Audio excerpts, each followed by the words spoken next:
عزيزي المشاهد الكريم، خليني أبدأ حكايتنا النهاردة فيما وراء الأهرامات بشوية أسئلة. هل زرت الأهرامات مرة وقفت قدامها وبصيت على قمة الهرم اللي بتعانق عنان السماء وبتشق الغيوم؟ هل عندك شوية معرفة أو شوية إلمام بالتاريخ المصري القديم والحضارة المصرية القديمة؟ هل تؤمن بأن الحضارة المصرية القديمة اتأسست كحضارة وثنية تؤمن بتعدد الآلهة زي إيزيس وأوزوريس وآتون من الأسماء اللي عبدت في مصر القديمة؟ أنت تعرف أن الرواية اللي رواها علماء المصريات المستشرقين اللي شرفونا في الحملات الاستعمارية اللي حطت على مصر قالت أن حضارتنا المصرية العظيمة حضارة وثنية؟ أنت عارف أن دي هي روايتهم؟ فهل يصح من الأساس أننا ناخد الرواية اللي جم لبلادنا عشان يستعمرونا ويستعبدونا فناخد روايتهم عنا وبعد كده ناخد منهم ما يسمى بعلم المصريات كما هو دون أن يكون لنا أي مدخلات أو أي مراجعات فيه؟ اللي أسسوه بتصورات وأفكار ومفاهيم علشان يخدم رؤيتهم الاستعمارية واللي في جوهرها ليها بعد ديني فتستروا وراه علشان يسعوا لتحقيقه بكل السبل، واللي كشفوا العدوان على غزة من وجود بعد ديني ممزوج بروح استعمارية محدش كان يتصورها. حد كان يتصور إنه يخرج علينا حد ويتكلم بنص من التوراة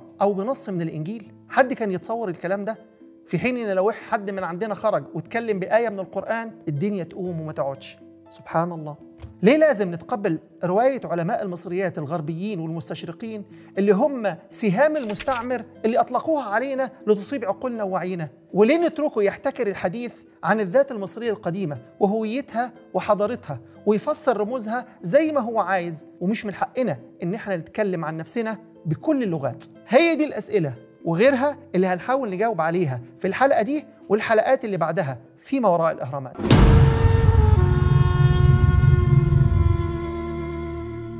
عزيزي المشاهد، ألم يأن لنا رفض الرواية الغربية لعلماء المصريات والمستشرقين عن الحضارة المصرية؟ المصري المعاصر بيتم محاربته بكل الطرق علشان ما يعودش لتاريخه الفرعوني القديم أو تاريخه الإسلامي كي لا تقوم له قائمة بعزة وعلم وإيمان. وأما الإنسان المصري القديم فما سابوهوش في حاله، كمان بالرغم من أنه بقى مومياء من آلاف السنين إلا أنهم لا زالوا متسلطين عليه وعلى تاريخه وبيتحكموا فيه، ومحدش راعى حرمة جسده، فأقاموا الحفلات لتشريح المومياوات في جلسات علنية زي اللي حصلت في متحف لندن. البعض هيظن إنها بغرض بحث علمي، بس في الحقيقة إنها الموضوع مش كده، ده كان الموضوع ترفيهي بحت. الناس دي عايشة على أفلام وثقافة أفلام الرعب، فبالتالي هو بالنسبة له مستمتع جدا إنه قدامه مومياء وبيشرح فيها وبيتخيل أشياء. الناس دي نفسيتها عندها نفسية عجيبة لا تتطابق مع رؤيتنا عن حرمة الجسد وحرمة الميت. فأراد الغرب إشباع رغبته المتوحشة بأنه يعيش أجواء الرعب والزهو بأنه يمتلك بين يديه مومياء ملكية تشعره بأنه امتلك الماضي والحاضر معا. وما اكتفوش بالأجداد زي ما قلنا، لا ده تسيطروا كمان على ماضي وحاضر ومستقبل الأحفاد، فأفقدوهم بوصلة الحضارة، وأصبح الأحفاد بيتعاملوا وبيعانوا من ويلات الفقر والتخلف والمرض والفساد والانقسام والغربة بحثا عن لقمة العيش بعيدا عن مصر وشعبها. ومش بس كده، دول أضلوا وشوهوا حضارة قدماء المصريين وروجوا لروايتهم اللي بتقول إنها حضارة قامت على تعدد الآلهة واستعباد وظلم المصريين عبر العصور. وده كلام لا يقول به عاقل من علماء الآثار المصريين المخلصين. وهدفهم من ده إنهم يحققوا ما يمكن تسميته بالفصل النفسي وقطع الانتماء الوجداني والعاطفي بين الأحفاد والأجداد من جهة، وبين العرب والمسلمين والحضارة المصرية القديمة من جهة تانية. وحصل ما حصل، وكان لهم ما أرادوا ولهم فيها مآرب أخرى. ما وراء الأهرامات ليه رؤية مهمة لتسليط الضوء على بعض جهود علماء المصريات المصريين المخالفين للرواية الصهيو-توراتية السائدة حول الحضارة المصرية القديمة. والسؤال: ليه استسلم المصريين على المستوى الرسمي للرواية الصهيو-توراتية عن حضارتهم اللي وصفوها بأنها حضارة وثنية تؤمن بتعدد الآلهة وأنها حضارة قامت على الظلم والاستعباد من الفراعنة للمصريين القدماء؟ وكان كل من حكم مصر من الفراعنة كفرعون موسى عليه السلام، يعني ما كانش بينهم مؤمنين موحدين بيهتموا بنشر العدل والتسامح والتعايش بين المصريين. وهل رمسيس الثاني هو فرعون موسى؟ في البداية يبدو إن ولاد العم من علماء المصريات الغربيين والمراكز البحثية المتخصصة في الحضارة المصرية القديمة واللي مسيطرين عليها ما شاء الله استخدموا كل الأساليب الخبيثة في التعامل مع الحضارة المصرية القديمة، ولغاية دلوقتي بيكذبوا عليها. فمرة يركزوا على أنهم يقولوا نص الحقيقة ويطمسوا النص التاني، زي نفيهم التوحيد عن مصر القديمة ونفيهم أساساً وجود أنبياء في التاريخ المصري وفق الروايات التاريخية، وإثبات الوثنية وتعدد الآلهة أيضاً وفق الروايات التاريخية. ومرة يركزوا على تزييف الحقيقة زي ما عملوا في قصة فرعون وموسى، فسادت روايتهم الصهيو-توراتية اللي بتقول إن رمسيس الثاني هو فرعون سيدنا موسى عليه السلام، علشان تتوافق روايتهم طبعاً عن التاريخ المصري مع الرواية الدينية التوراتية زي ما جاء بها العهد القديم في سفر الخروج اللي بيقول إن رمسيس الثاني هو من اضطهد بني إسرائيل، وأنه ابنه مريم بتاح هو اللي طارد اليهود وهو اللي غرق. فأنا ممكن أفهم إن اللي يقول كده علماء المصريات الغربيين، فهم بيؤمنوا بالتوراة وبيتعبدوا بيها، بس اللي مش قادر أفهمه ليه بيسلم علماء المصريات المصريين بالرواية التوراتية من غير أي مشروع بحث علمي جاد علشان يثبتوا أو ينفوا وجهة النظر الغربية عن الحضارة المصرية؟ ليه محدش بيصغي العلماء المصريات المصريين لأي رواية تانية تخالف الرواية التوراتية بالرغم من وجود أدلة ودلائل وحجج قوية أقوى من المذكورة في الرواية التوراتية بكثير، اللي بيتم التعامل معها وكأنها رواية حق لا يأتيها الباطل من بين يديها ولا من خلفها؟ وليه لا يحق لنا كمسلمين اعتماد الرواية القرآنية وما فيها من إشارات لحقائق هامة مؤيدة بالوثائق عن فرعون موسى؟ وطبعا قصة فرعون موسى مش الوحيدة، ولكنها غيض من فيض دلل على تماهي التاريخ المصري القديم كله مع الرواية الصهيو-توراتية. هو في إيه؟ ليه بيحصل كده؟ وليه ما بنراجعش وراهم؟ وليه بنعتمد رواياتهم؟ يعني ممكن نعتبر هذا التماهي مجاملة تاريخية لولاد العم وجبر خواطر؟ يعني ما هو جبر الخواطر على الله، ما فيش مشكلة، بس قولوا لنا إذا كانت مجاملة عشان بس إحنا نفهم الناس الحقيقة ونقول لهم إن إحنا بنجامل في تاريخنا وبنجامل على الحقيقة. ولأن قصة فرعون موسى قصة محورية هنفرد ليها حلقة كاملة لإثبات عدم صحة الرواية التوراتية أو قل الرواية الرسمية السائدة عن فرعون موسى.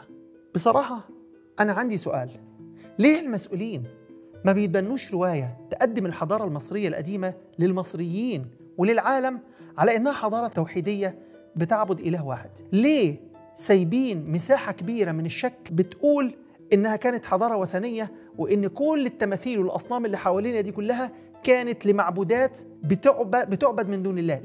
ليه ما بنقولش إن سيدنا إدريس عليه السلام كان أول من أتى بالحنيفية السمحاء في مصر؟ ليه الاستسلام للرواية الصهيو-توراتية عن الحضارة المصرية بالشكل ده؟ ليه؟ هل في خوف من نشر الحقيقة؟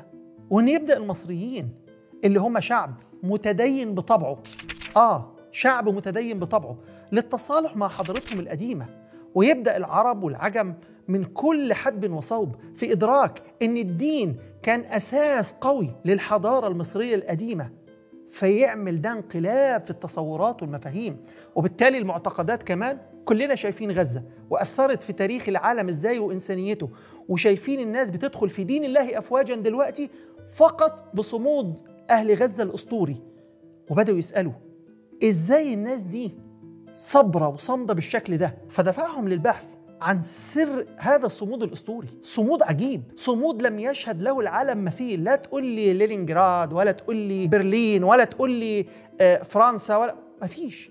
صمود أهل غزة اليوم دفع شباب العالم كله للبحث ورا سر الصمود ده، فما لقوش إلا كلمة واحدة بس: الإسلام والقرآن.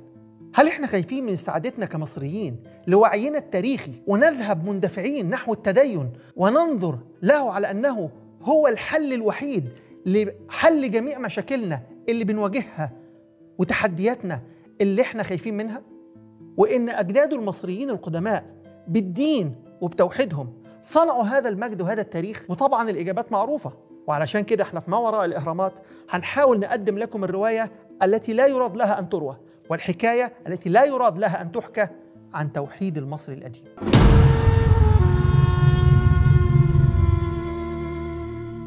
هنبتدي سوا مغامرة واستكشاف ونجاوب على حاجات كتيرة ونحط الضوء على مفاهيم مهمة ونثير تساؤلات مشروعة ممكن نطرحها لبعض. إيه الحكاية؟ هو احنا بنهرب من حياتنا اللي فيها مشاكل مش عاوزين نحلها ونقعد نروح لورا، نروح لزمان أجدادنا الفراعنة اللي عندهم علم وحضارة يعني بنتباهى بيهم وبس؟ هل الهوية الفرعونية مجرد معابد وتماثيل ورموز وحيطان وزخارف ورموز؟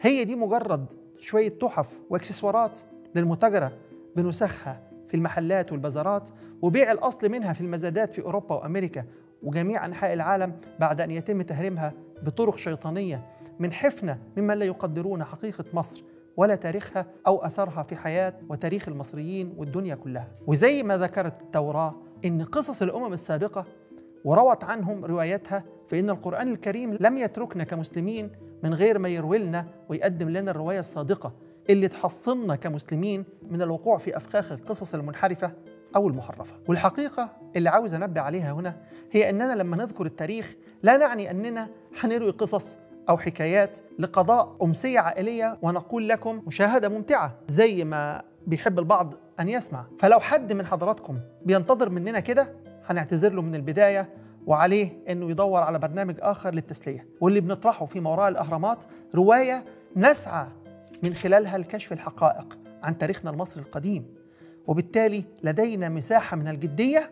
ونقول للي عاوز يحبطنا بأننا ما عندناش قدرة ولا الموارد اللازمة لتغيير الروايات السائدة اللي تمكنت من عقول أجيال وأجيال من أكثر من قرنين من الزمان، وإننا لن نستطيع إحداث الفارق، وإن الأمر مش بالقدرات أو بالموارد ولكن باللي نستطيعه من إعداد وباللي نحمله من رغبة جادة في تقديم شيء من الحقيقة لإيقاظ الأمة للقيام بدورها الحضاري ورسالتها العالمية من جديد. وزي ما بيقول الكاتب والأكاديمي والمؤرخ البريطاني بيتر ماندلر إن قيمة التاريخ الأخلاقية لا تكمن في أنه يعطينا دروساً أو عبراً، بل في إثراء مخيلاتنا بتجارب أو خبرات عن أسئلة وأجوبة معقدة في ظروف مغايرة لظروفنا. وده اللي بنسعى عليه في برنامج ما وراء الإهرامات، إن التاريخ بالنسبة لنا مش بس حكايات قديمة، ده أساس مهم علشان نعرف إحنا مين وهم مين وبنعمل إيه هنا دلوقتي ولازم نعمل إيه بكرة. التاريخ بالنسبة لنا يمثل العودة للجذور علشان نعرف نتقدم ونتطور، لأنه من غير التاريخ مش هنبني مستقبل قوي، ولا هيكون عندنا وعي إيماني ولا علم ولا أخلاق ولا قيم. ولو مش مصدق دور وأهمية التاريخ، اسمع معايا الأقوال دي علشان تعرف أهمية التاريخ في صناعة الهوية الشخصية الفردية والمجتمعية والأممية وأثرها على الحاضر والمستقبل. ماركوس جارفي بيقول إن الشعب الذي لا يعرف تاريخه وأصله وثقافته الماضية يشبه شجرة بلا جذور. مايكل كريستون يقول: إذا كنت لا تعرف التاريخ فأنت لا تعرف أي شيء، أنت ورقة لا تعرف أنها جزء من شجرة. وأقوال كثير وحكم وأمثال بتؤكد على أهمية التاريخ. وخير من كل ذلك قول ربنا سبحانه وتعالى في سورة يوسف عليه السلام: لقد كان في قصصهم عبرة لأولي الألباب ما كان حديثا يفترى ولكن تصديق الذي بين يديه وتفصيل كل شيء وهدى ورحمة لقوم يؤمنون. صدق الله العظيم. الفيلسوف الجزائري المبدع مالك بن نبي، وهو واحد من أهم وألمع العقول العربية اللي أثروا في الفكر العربي والإسلامي في القرن العشرين، وساهم في شرح مفهوم الهوية والتنمية في الوطن العربي والإسلامي. عنده كلام جميل قال فيه إيه: وإنها لشرعة السماء، غير من نفسك تغير التاريخ. وده بيأكده القرآن الكريم في سورة الرعد: إن الله لا يغير ما بقوم حتى يغيروا ما بأنفسهم. بالنبي قال إن كل أمة لازم تقوم بدورها في سلسلة الحضارات، وكل واحد منا لازم يساهم في بناء الأمة. وكمان بيشدد على أهمية تأثير رجال الدين على الأوضاع السياسية وتقدم الأمم، وإن مرفوض إن رجال الدين يرفضوا دراسة التاريخ والحضارات زي ما بيحصل من بعضهم النهاردة مع الأسف. مالك بن نبي بيأكد كمان إن التغيير بيبتدي من الفرد وبيوصل للمجتمع، وإنه شرط أساسي لأي نهضة حضارية عايزين نقوم بيها. وعلشان أنا اقتنعت بالكلام ده والأفكار دي حاولت إن أنا أدور في تاريخنا القديم عشان أحاول أفهم الحكاية، مش علشان أرجع للفرعونية التوراتية المرتبطة بالظلم والاستعباد اللي خلى الناس بتقول إحنا شعب ما ينفعش معاه إلا الكرباج، لا، بس علشان أرجع أصحح مفهوم الفرعونية اللي كان بيعبر عن المنصب السياسي للحاكم في الدولة المصرية القديمة، زي ما النهاردة بنقول ألفاظ من قبيل ملك، رئيس، أمير على أي حاكم في أي دولة. لكن الرواية التوراتية اللي كانت وما زالت منتشرة بيننا كلنا ربطت لقب الفرعون في أذهان الناس مصريين وعرب ومسلمين بادعاء الألوهية ونشر الشرك والظلم والاستعباد. وكل ده محض افتراءات هنتكلم عليه، ولكن تكفي الإشارة هنا إن كتير من العلماء المتخصصين في علم المصريات قالوا إن فرعون الخروج ما كانش رمسيس الثاني، لا ده ما كانش مصري من الأساس. وهنا لازم نأكد على إن دراسة التاريخ وقصصه مش علشان ينام عليها الصغار أو يلتهي بيها الكبار، لا علشان تصحي الهمم في نفوس الأبطال. إحنا بندرس التاريخ ونعود للماضي البعيد في رحلة لآلاف السنين علشان نبحث فيه عن فرص التغيير ونفهم إزاي نستخلص الدروس والعبر من حضارتنا القديمة، وإزاي استطاع المصري القديم إنه يبني الحضارة العظيمة دي اللي جه عليها وقت وكانت بتأكل كل الدنيا. ومع الأسف لسه المصري النهاردة بيدور على لقمة العيش في داخل بلده ومش لاقيها، فبيضطر يطلع بره. وأحب أكد لكم إن إحنا في ما وراء الإهرامات هنسعى مع بعض إن إحنا نبحث عن حقيقة أجدادنا المصريين القدماء. مش بس كده، هنتعرف على حياتهم وفكرهم والقيم اللي بنوا عليها الحضارة العظيمة دي. في ما وراء الإهرامات هنحاول نفهم تاريخنا العريق علشان نصلح التشوهات النفسية والثقافية واعتلال الوعي ومشاكل التعايش اللي أثرت على شخصية المصري النهاردة نتيجة للأحداث وتجارب سلبية أثرت بعمق في نفوس المصريين أفرادا وجماعات ومجتمعات. ما وراء الأهرامات هنحاول نشير للأفكار والتصورات الخاطئة وندلل على أن تاريخنا المصري القديم اللي بدأ منذ فجر التاريخ على القيم المصرية الأصيلة اللي كانت سبب في صناعة هذه الحضارة. ومن أجمل ما ذكر المؤرخ اليوناني الشهير هيرودوت أبو التاريخ اللي زار مصر في القرن الخامس قبل الميلاد، فكتب كتاب عن اللي شافه في مصر وسمعه، وذكر إن من بين القوانين المصرية العجيبة قانون اللي وضعه الملك أمازيس أو أحمس الثاني، وهو من ملوك الأسرة السادسة بعد ال20. وبالقانون ده حتم على كل مصري من المواطن العادي إلى حكام الأقاليم والوزراء إنه يثبت في آخر كل سنة اسمه ولقبه وصناعته وطرق تعايشه في سجل وضع خصيصا لهذا الأمر في محكمة الجهة اللي تابع ليها المصري وبيقيم فيها. وطبعا بعد كده كان لازم عليه يبين سنويا مصدر دخله اللي هي إيه؟ من أين لك هذا؟ النهاردة النظام ده مبني على تقسيم العمل وارتباط المصري بمكان نشأته اللي كان بيسبب تماسك أفراد المجتمع ويخليهم ملتصقين ببعض اجتماعيا واقتصاديا وصناعيا، وده كان عامل مهم في توزيع الأراضي الزراعية على الفلاحين في مصر وقتها. حضراتكم تصورتوا الموضوع؟ احنا بنتكلم عن حضارة بتتوصف انها حضارة بدائية ووثنية. تخيلوا معايا البدائية بتاعتهم عاملة ازاي لما كانت من آلاف السنين، والتقدم بتاعنا اليوم عامل ازاي. اليوم العالم مع كل التقدم اللي اتحقق في القرن ال21 بقى بيتكلم عن أهمية النزاهة لكافة المسؤولين اللي بيتولوا الوظائف العامة بالدولة، وضرورة انهم بيقدموا إقرار بالذمة المالية. ولكن أجدادنا المصريين القدماء عرفوا الذمة المالية قبل آلاف السنين. تخيل السؤال، ليه ما تمش دراسة هذا في التاريخ؟ أنا كنت أدبي وما درستش أي شيء من اللي أنا بقوله لك دلوقتي أو أي شيء عن أخلاق وقيم ونزاهة وشفافية أجدادنا المصريين القدماء. فين القيم دي؟ مين المسؤول عن طمس هذه الجواهر الأخلاقية اللي بتفوق في عظمتها أثمن الآثار المادية اللي تركها أجدادنا المصريين القدماء؟ مين؟ ولو العالم كان مندهش من تلك الآثار المادية، أهرامات وآثار ومعابد ومقابر، فما بالكم إنه لو عرف وأدرك ما كان عليه أجدادنا المصريين القدماء من تقدم حضاري وأخلاقي ما وصلش ليه الغرب إلا قبل 100 ولا 200 سنة نظرياً. والحقيقة إن الحضارة اللي أسسها المصري القديم كانت فعلا حضارة مبهرة، ومحتاج الغرب أن يصل إليه حتى بعد 200 ولا 300 سنة كان المصري القديم عامله من آلاف السنين.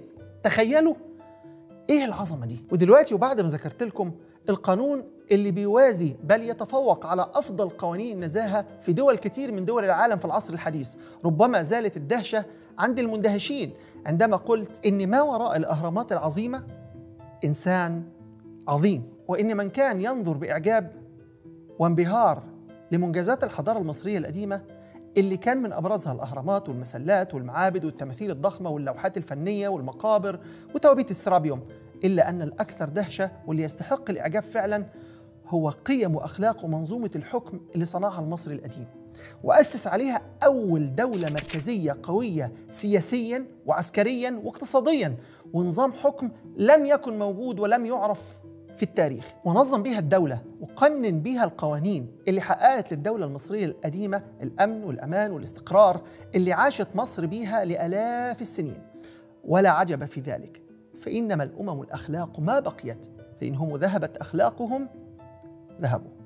وده اللي بيثبته المؤرخ الأمريكي الشهير جيمس هنري بريستون لما قال: مما هو جدير بالاهتمام أن نلاحظ أن ما صار إليه الجنس البشري في مصر القديمة اللي كانت تعتبر جزيرة المنعمين في مدة 5000 عام. على فكرة أنتوا خدتوا بالكم مستر هنري قال إيه؟ قال إن مصر كانت جزيرة المنعمين. أنت متخيل؟ جزيرة المنعمين، يعني كان الشعب عنده شيء كبير من الرفاهية، ومع ذلك كانت الحضارة المصرية القديمة من الحضارات القليلة اللي أسست دولة مركزية قوية إقليميا وعالميا. إذن مفيش تعارض بين أن يكون في رفاهية وبين دولة مركزية قوية. كانت مضيافة تستقبل الوافدين ليها من كل حدب وصوب وتقدم لهم الأمن والأمان والطعام، بينما لم نرى ما تسمى بدول العالم الأول في القرن ال21 ماذا فعلت في زمن كوفيد، وكيف يعيش المشردين والجوعى بعشرات الآلاف من البشر في عواصم الدول الكبرى بصورة تدلل على ضعف القيم لدى هذه الدول الكبرى رغم تشدقهم بها وتفاخرهم بها علينا إعلاميا ليل نهار، ولا عزاء للواقع من هذه القيم.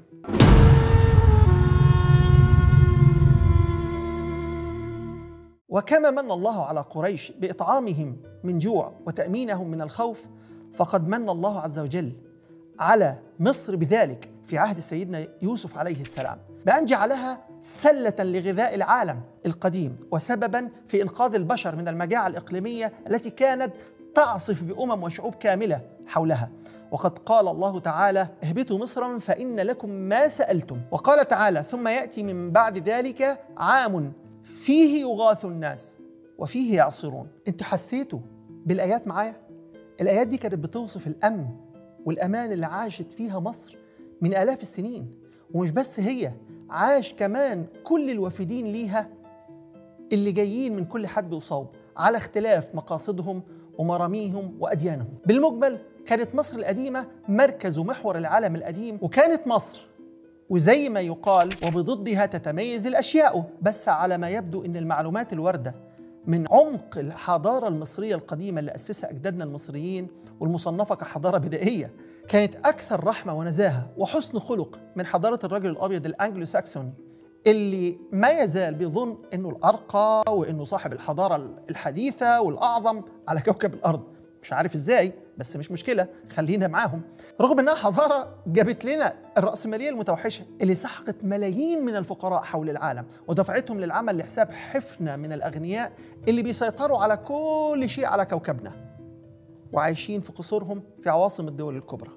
وقل صدق الله: ادخلوا مصر إن شاء الله آمنين.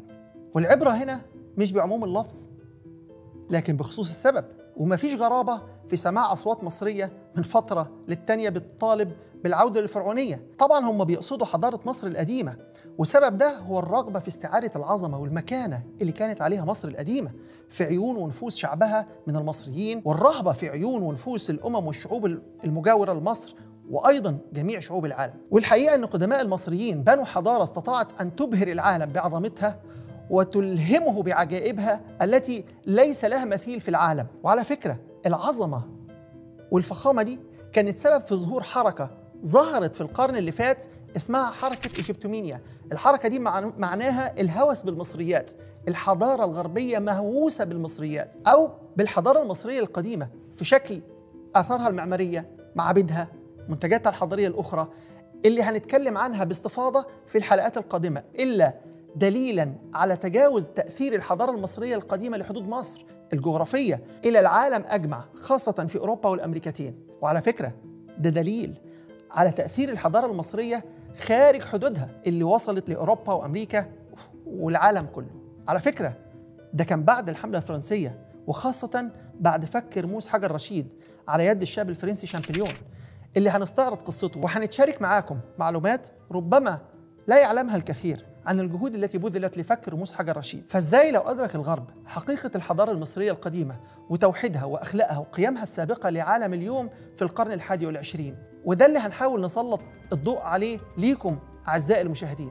ما وراء الأهرامات خطوة على طريق استعادة الوعي بأهمية التاريخ المصري القديم وأهمية استرداد حقنا في الرواية، وأهمية استرداد حقنا في رواية تاريخنا المبهر بعلمه وإيمانه وقيم للدنيا كلها. ما وراء الأهرامات خطوة للتأكيد على أن دراسة التاريخ لا تعني مجرد الاطلاع على الوقائع والأحداث التاريخية التي مرت على الإنسان منذ خلق الله عز وجل الأرض، لا، وإنما تعني التعمق في دراسة وتحليل هذه الأحداث والوقوف على المواقف في محاولة للخروج بفائدة يستنير بها الإنسان في عصره لحاضره ومستقبله ومستقبل أبنائه إن شاء الله. وبكده خلصت الحكاية، ونشوفكم في حكاية جديدة وحلقة جديدة إن شاء الله. وحتى ذلك الحين أستودعكم في أمان الله. لما بيقول خلقت كل شيء وحدي ولم يكن بجواري أحد، انتهى الموضوع. زي ما احنا عارفين من مصلحة الكهنوت إنه هو يبقى فيه 2800 إله، كل إله له مسجد وكل إله له قرابين، ولم من الناس بقى يسترزقهم ويلموا ضرائب ويلموا جبايات. وكذلك الملك والحاكم يهمه ان يكون في 2800 حزب ويخبطوا البعض عشان هو تسلم له الامور وهو قاعد فوق ويستغل الناس. وتكون النتيجه ان التاريخ الفرعوني كله مزيف، واللي وصل لنا من هذا التاريخ محرف تماما، ولان اللي كتبه الاقوياء.